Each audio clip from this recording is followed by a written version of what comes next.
却又脱离我掌控。他现在正和一个那我该去何处？叶星云，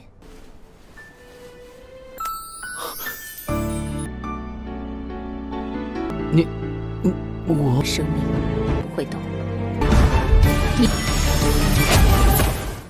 Halo semuanya, selamat datang di Ruang Film. Bagaimana kabar kalian semua? Semoga selalu sehat dan baik-baik saja. Sesuai jadwal, jadi pada hari ini kita kembali melanjutkan series Donghua Wonderland season kelima episode terbaru. Yang mana ini adalah episode yang ke-277 sampai 278. Namun sebelum kita mulai, lebih baik kita lihat lagi apa saja yang telah terjadi pada episode sebelumnya.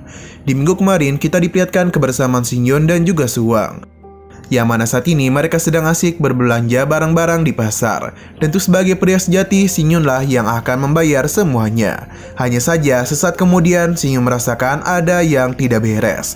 Karena tak kenapa jiwanya terus saja sakit, yang menandakan telah terjadi sesuatu kepada seseorang yang memiliki ikatan darah dengannya. Kemungkinan itu adalah Anyun atau bisa saja iblis bunga. Berhubung mereka adalah orang yang penting bagi dirinya, jadi Shinyeon meminta izin kepada Suwang untuk pergi mencari temannya itu.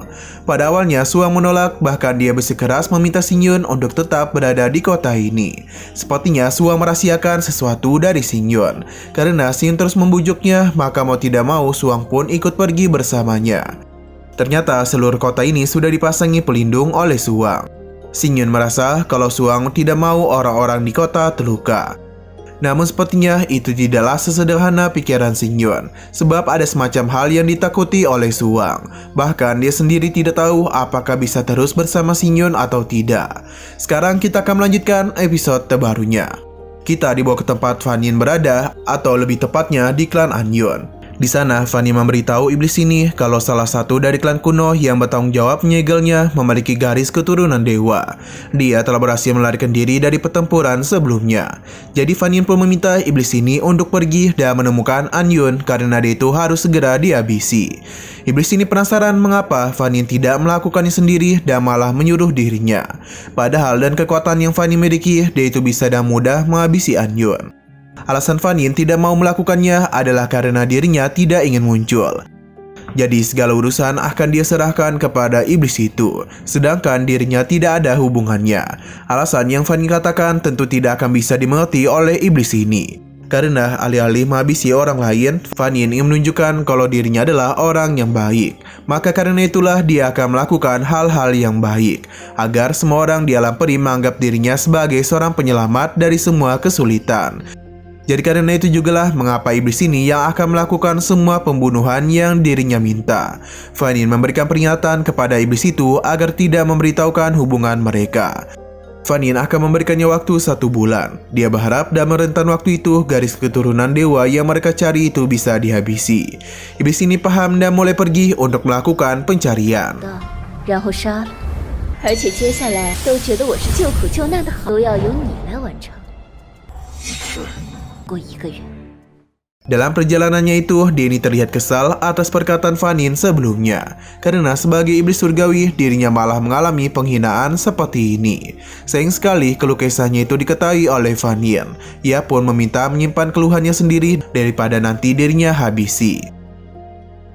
Kembali kepada Fan Yin, ia tahu betul kalau alasan Master Tertinggi Jutian meninggoy adalah karena adanya kebenaran di langit dan bumi. Ia akui Master Tertinggi Jutian sangatlah kuat dan berkuasa. Namun siapa sangka kalau pada akhirnya ia malah mati karena keegoisannya sendiri.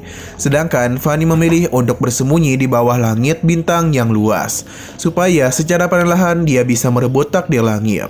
Dia yakin semuanya akan berada di bawah kendalinya. Fan Yin memanggil iblis pemusnah untuk menghabisi Suwang atau iblis tipu muslihat. Benda perintahnya itu membuat iblis ini terkejut karena untuk melancarkan rencananya seharusnya Suwang tidak dihabisi. Fan Yin akan tetap melakukannya karena Suwang adalah orang yang pernah melihat rencana besarnya. Selain itu, dia telah berhasil lepas dari kendalinya. Alasan ini sudah cukup untuk menghabisi Suwang. Apalagi saat ini Suwang sedang bersama dan seorang pria yang dirinya takuti. Iblis pemusnah tertarik dengan perintah itu. Ia pun meminta untuk ditunjukkan jalannya. Ternyata sejak awal Fan Yin sudah tahu kemana Suwang pergi. Ia memperlihatkan hal ini kepada iblis pemusnah. 却又脱离我掌控。他现在正和一个去，那我该去何处？ Di sisi lain, di saat Xingyun dan Fanny melakukan perjalanan, tiba-tiba saja mereka berhenti karena Suang merasakan sesuatu firasat buruk. Sepertinya dia sudah tidak bisa pergi bersama Xingyun lagi. Xingyun tidak mempermasalahkan hal itu, hanya saja dia kepikiran sesuatu. Suang menenangkan Xingyun karena dia tidak akan mungkin menghancurkan dunia. Apalagi dia itu hidup dan energi kepalsuan di dalam hati banyak orang di seluruh dunia ini. Jadi jika dunia ini hancur, maka semua itu tidak akan ada gunanya bagi Suang. Xingyun paham dan merasa lega, apalagi dia itu percaya kepadanya. Mendengar hal itu, Suang mulai memanggil nama Xingyun. Tangannya secara perlahan mulai merayap ke bahu Xingyun. Dan secara tiba-tiba saja Suang memberikan ciuman manja kepadanya, yang seketika saja membuat Xingyun terdiam.叶星云，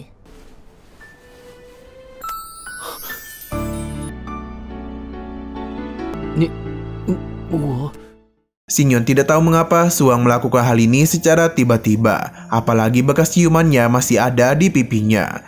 Suang meminta Xingyun untuk terus mengingatnya, mau seberapa lama pun mereka tidak bertemu, Xingyun itu harus tetap mengingatnya. Bahkan Suang berjanji tidak akan membiarkan Xingyun melupakan kebersamaan mereka. Perkataan Suang itulah yang menyadarkan Xingyun kalau ada hal yang sedang dia sembunyikan. Tapi Suang tidak mau memberitahunya dan segera mementalkan Xingyun agar dia bisa pergi mencari temannya itu. Mau tidak mau Xingyun pun menuruti kemauannya. Ia juga berharap kalau suatu hari nanti mereka bisa kembali bertemu. Suang dan perasaan yang sedih mengucapkan salam perpisahan kepada Xingyun. Terlihat juga kalau dia tidak bisa menahan air matanya. Setelah Suang melanjutkan perjalanan, terlihat kalau di sekitaran tempatnya terdapat energi jahat yang terus berkeluaran. Hingga pada akhirnya Suang pun masuk ke dalam sebuah dimensi yang dipenuhi oleh kekuatan iblis. Iblis pemusnah sangat terkejut karena sebagai iblis surgawi, Suang malah melindungi seorang manusia. Suang tahu betul kalau yang mengurungnya adalah iblis pemusnah. Kita pun diperlihatkan dan wujud sebenarnya dari iblis pemusnah. Dia meminta Suang untuk menceritakan alasan Suang melakukan semua ini. Dan senyuman sinisnya, Suang merasa kalau alasan dia melakukan hal ini karena sudah sangat lelah hidup. Tentu itu membuat iblis pemusnah terkejut. Suang sangat bosan karena sebagai iblis surgawi, dia itu harus mendapatkan kehidupan yang kekal. Jadi mungkin kematian merupakan tempat terbaik bagi mereka sebagai iblis surgawi. 你可以告诉我原因了吗？为天魔，你居然……活腻，数十万载永恒不灭的生命。 Perkataan yang Suang katakan membuat Huang Mi tertarik, karena alasan yang dia katakan cukup masuk akal juga. Namun dia memberitahu kalau setelah menghabisi Suang, maka yang selanjutnya dia habisi adalah manusia yang bersamanya. Suang tidaklah takut dan justru dirinya bertanya apakah Huang Mi memiliki kemampuan untuk menyentuh dirinya. Suang juga berjanji akan menghabisinya jika dia itu berani menyentuh Xingyun. Huang Mi sekali lagi terkejut karena Suang berani melawannya hanya untuk melindungi seorang manusia. Seharusnya dia itu sadar betul kalau sebagai iblis surgawi, dia itu tidak akan bisa tinggal lama bersama dengan seorang manusia. Huang Mi yakin kalau pikiran Suang sudah tercampur dan emosi konyol dari para manusia. Suang hanya tersenyum sebab Huang Mi pasti tidak akan pernah mengerti dan apa yang dirinya rasakan. Dia yang sudah pernah berada di dunia manusia mulai menyadari kalau jutaan kehidupan yang telah dirinya alami bagaikan air yang tergenang saja. Semua itu tidaklah mampu menandingi pengalamannya dan kebahagiaannya selama di dunia fana. Berhubung Suang sudah tidak mau hidup lebih lama lagi, maka Huang Mi akan mewujudkan keinginannya itu. Dia mulai melancarkan serangan kepada Suang. Dan santainya Suang mengatakan kalau serangan yang dia lancarkan itu tidak akan mampu untuk melukai dirinya. Pertarungan pun terjadi di antara mereka.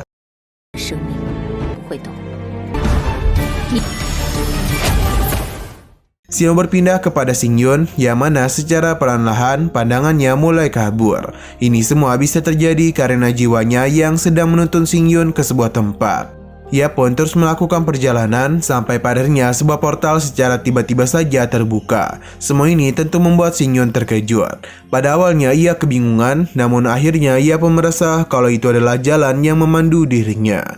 Pada akhirnya Xingyun pun pergi melewati portal tersebut. Kita lalu dibawa ke sebuah tempat yang sepertinya ini bukanlah dunia peri, karena diperlihatkan ada begitu banyak binatang ilahi. Tak jauh dari sana, kita pun diperlihatkan dan sosok An Yun yang masih belum sadarkan diri setelah pertarungan sebelumnya. Tidak lama kemudian ada 4 orang yang datang kemari yang diisi oleh 2 wanita dan 2 orang pria. Gadis bernama Bei melakukan pemeriksaan kepada An Yun dan mendapati kalau dia masih belum mati. Melihat kondisinya itu, pria bernama Lin meyakini kalau luka pada gadis ini pasti disebabkan oleh pertarungan yang besar. Gadis lainnya merasa kalau mereka harus mengambil harta pada gadis itu. Apalagi dia tidak memiliki asal-usul yang jelas. Jadi lebih baik mereka menghabisinya dan mengambil semua harta yang dia miliki. Perkataannya tentu saja membuat pria bernama Yan Hong tertarik. Berbeda dari mereka, Bei menganggap kalau tindakan yang dia katakan sangatlah tercela. Lin juga setuju dan apa yang dikatakan oleh juniornya. Sebab sebagai penganut ajaran Taoisme, mencuri dan menghabisi seseorang yang tidak berdaya bukanlah sesuatu yang bisa mereka lakukan. Yan Hong mengingatkan kalau mereka masih belum mengetahui asal-usul dari gadis ini. Jadi bisa saja dia merupakan pengikut para iblis. Dan senyuman cabulnya, Yan Hong berencana untuk membawa gadis ini ke sekte Mingyu agar dia itu bisa melakukan pemeriksaan secara mendalam. Lin mencegahnya karena lebih baik gadis ini merekalah yang membawanya ke sekte Haoyu. Perkataan itu seketika saja membuat Yan Hong kesal karena seakan-akan mereka tidak percaya kepadanya. Lin menanyakan pendapat dari Bei yang mana ia juga tidak setuju untuk menyerahkan gadis ini kepada orang lain. Bei pun mencoba untuk memberikan bantuan. Gadis lainnya mulai menduga kalau Bei dan juga Lin ingin mengambil harta karun gadis itu tanpa sepengetahuan mereka. Bei tidaklah membenarkan hal itu dan jika mereka mau, dia bisa menyerahkan semua harta gadis ini kepada mereka, asalkan orangnya merekalah yang bawa. Yan Hong tidak setuju yang membuat gadis ini penasaran apa yang dia pikirkan. Karena semua harta sudah mereka miliki, jadi gadis ini tidaklah berguna lagi. Pada akhirnya ia pun tahu kalau Yan Hong hanya ingin bersenang-senang saja. Apalagi gadis itu sama menawarnya dengan senior Bei. 白师妹，交给别人。白师妹，人交给我们，轻易放走，也是。你懂什么？你以为我不知道啊？又是一个。 Yan Hong dan kelakuan cabulnya mulai mendekat untuk mengambil An Yun dari sisi Bei. Untung saja sebelum hal itu terjadi, Lin langsung menghusungkan pedangnya dan memberitahu kalau mereka tidak bisa memberikan gadis ini kepadanya. Yan Hong memberikan peringatan kepada mereka kalau jika berani melawan, maka ini hanya akan mempengaruhi hubungan antara sekte Haoyu dan juga sekte Mingyu mereka. Selain itu, dia yakin gadis ini adalah bawahan dari klan iblis. Jadi Yan Hong lah yang akan membawanya kembali ke sekte. Sekali lagi Lin dan juga Bei menghentikan mereka karena mereka tahu apa yang akan terjadi jika Yan Hong membawa gadis ini pergi bersamanya. Yan Hong dan juga gadis ini pun hanya tertawa. Ia pun memberikan tawaran kepada Bei untuk menggantikan gadis ini kembali ke sekte Mingyu-nya. Bei pun menjadi kesal atas ucapannya. Melihat wajahnya yang menawan semakin membuat Yan Hong berliuran. Bahkan sudah tidak terhitung lagi berapa kali dia itu mengeluarkan lidahnya sendiri. Yan Hong juga tahu kalau mereka berdua tidak akan mungkin bisa menghentikan dirinya. Jika pertarungan terjadi, maka bisa dipastikan Bei benar-benar akan dibawa ke sekte Mingyu mereka. Lin sangat kesal kepada Yan Hong. Namun dia tahu betul perbedaan kekuatan di antara mereka. Jadi dia meminta Bei untuk segera pergi sebab jika mereka bertarung, maka kemungkinan besar mereka lah yang akan kalah. Di tengah kejadian itu terlihat kalau An Yun masih belum sadarkan diri. Kondisinya saat ini benar-benar sedang tidak baik-baik saja. Ia hanya bisa berharap kepada Lin dan juga Bei. 这可就由不得白师妹了，只怕我们不是对手。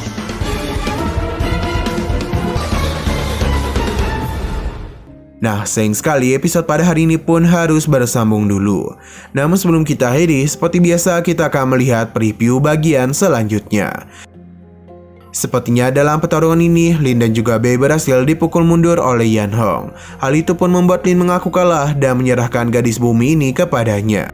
Hanya saja dia memohon untuk melepaskan Bei, sebab dia itu telah berjanji kepada ketua sektenya untuk membawa Bei kembali hidup-hidup. Lin pun berharap agar Yan Hong mau memberikan belas kasihan kepada mereka. Melihat Lin yang memohon seperti itu, Yan Hong tentu merasa tidak enak kepadanya. Dia memintanya untuk tidak usah khawatir sebab yang dirinya inginkan hanyalah wanita bumi itu saja. Bei yang tidak terima berusaha untuk memberikan perlawanan, namun Lin segera menahannya karena dia itu tidak ingin melihat juniornya itu terluka. Jadi lebih baik mereka ini kembali pulang saja. Oke, sekian dulu pada video kali ini. Untuk video selanjutnya akan segera hadir.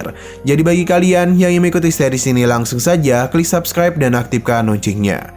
Terima kasih yang sudah menonton video sampai habis. Jika kalian suka pada video ini, klik like dan share ke teman-teman kalian tentang channel ini. Dan ditunggu aja kelanjutannya. Oke, sampai jumpa di video selanjutnya.